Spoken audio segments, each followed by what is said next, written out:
I didn't know it at the time, but before we even closed on Narnoo Creek, Nate started bringing stuff over here.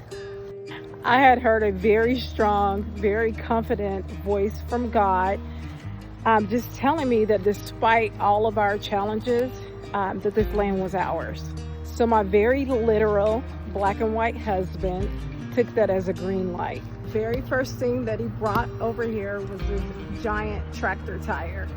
We knew that we would eventually have a garden, and he said that it would be perfect to use as a compost bin.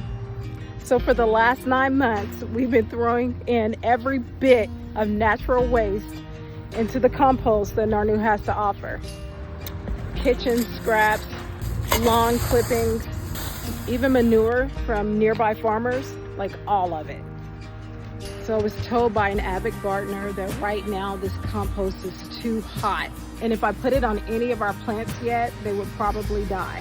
Now what hot means is the microbial content is too high. A few days ago, I came out to chuck some more waste into the compost and I noticed something. A little sprout had squeezed itself through all of that junk and was reaching its tiny self up towards the sun. Now, after some of the leaves got bigger, we realized that it was a butternut squash plant. And it came from kitchen scraps that I threw in months ago. Now, after about a week or so, this is what we have. So how is life able to sustain itself in this sort of environment? Paul tells us in Romans that we glory in our sufferings because suffering produces perseverance. Perseverance produces character, and character produces hope. The last few years, our family has been through some suffering. We have been in a hot place, and from the outside, it probably looks unsustainable for life. It feels like we're buried at the bottom, and life just keeps heaping on piles of crap and waste. But you know what?